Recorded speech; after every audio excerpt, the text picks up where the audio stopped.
नमस्कार। आकाशवाणी जयपुर अजमेर से प्रस्तुत हैं प्रादेशिक समाचार।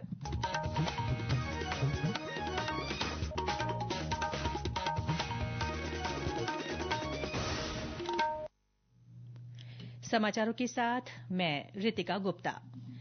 मुख्यमंत्री भजनलाल शर्मा ने रामजल सेतु लिंक परियोजना के कार्यों को गति प्रदान करने और बारां जिले में जनजाति बहुल क्षेत्र का विकास सुनिश्चित करने के उद्देश्य से भूमि आवंटन के महत्वपूर्ण निर्णय किए हैं। मुख्यमंत्री ने बालिका सैनिक विद्यालय की स्थापना के लिए कोटा जिले की रामगंज मंडी तहसील में 22 हेक्टेयर भूमि का आवंटन स्कूल शिक्षा विभाग को करने की मंजूरी दे दी है। रामजल सेतु लिंक परियोजना के अंतर्गत बारां जिले में रामगढ़ और महलपुर बैराज के निर्माण से डूब क्षेत्र में आने वाले विस्थापितों और प्रभावित परिवारों को कोयला गांव में बसाया जाएगा। वहीं मुख्यमंत्री ने पचपदरा रिफाइनरी के पास राजस्थान पेट्रोजोन की स्थापना के लिए रीको को पचपदरा तहसील के बोरावास और बागुंडी गांव में भूमि आवंटन की भी मंजूरी दी है। आज राष्ट्रीय बालिका दिवस मनाया जा रहा है।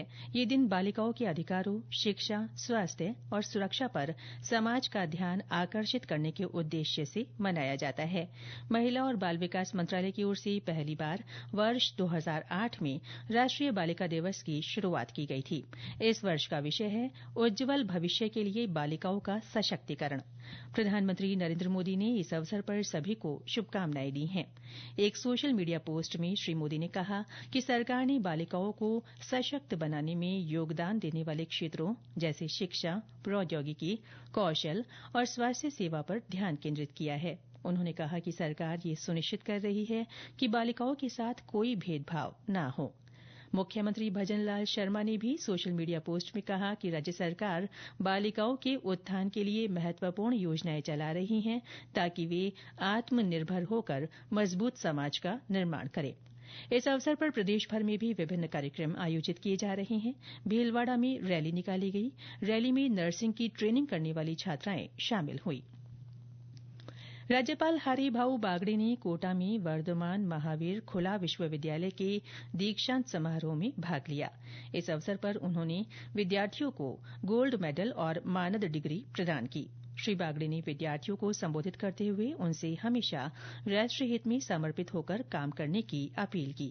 उन्होंने विश्वास जताया कि विद्यार्थी विकसित भारत के सपने को साकार करने में महत्वपूर्ण भूमिका निभाएंगे। राज्यपाल कोटा विश्वविद्यालय के दीक्षांत समारोह में भी शिरकत करेंगे। राज्य विधानसभा में आज से युवा संसद आयोजित की जा रही है। विधानसभा अध्यक्ष वासुदेव देवनानी ने इसकी शुरूआत की। उन्होंने युवाओं से पर्यावरण और जल संरक्षण का आह्वान किया।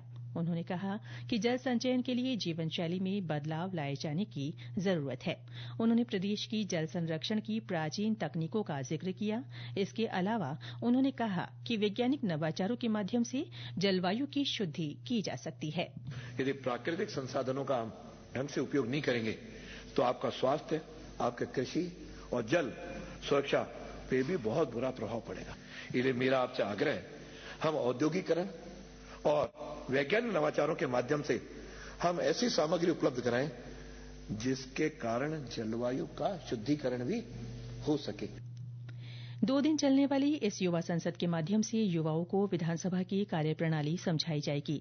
इस संसद में देश के विभिन्न राज्यों के विश्वविद्यालयों में पढ़ रहे युवा भाग ले रहे हैं। जयपुर जिले की सांभर झील पर आज से सांभर महोत्सव शुरू हुआ। पर्यटन विभाग और जिला प्रशासन की ओर से आयोजित इस महोत्सव में विभिन्न सांस्कृतिक कार्यक्रमों के अलावा रोमांचक और साहसिक गतिविधियां आयोजित की जाएंगी। प्रवासी परिंदों को देखने के लिए विशेष व्यवस्था की गई है। ये महोत्सव 28 जनवरी तक चलेगा। इधर जयपुर के अल्बर्ट हॉल पर आज शाम सांस्कृतिक कार्यक्रम कल्चरल डायरीज का आयोजन किया जाएगा। इसके तहत आज पारंपरिक घूमर और मंजीरा नृत्य की प्रस्तुति होगी। वहीं जोधपुर में कल से हस्तशिल्प एक्सपो शुरू हुआ। केंद्रीय संस्कृति मंत्री गजेंद्र सिंह शेखावत ने इसका उद्घाटन किया। उन्होंने कहा कि जोधपुर अब पर्यटक स्थलों के अलावा हस्तशिल्प क्षेत्र में भी अपनी विशेष पहचान बना रहा है। इस बीच जैसलमेर में फरवरी में आयोजित होने वाले मरु महोत्सव की तैयारियां जोरों पर हैं। इसकी तैयारियों के लिए आज जिला कलेक्ट्रेट सभागार में बैठक रखी गई है। इसके साथ ही प्रादेशिक समाचार बुलेटिन समाप्त हुआ। हमारा अगला बुलेटिन शाम 6:30 बजे प्रसारित होगा। नमस्कार।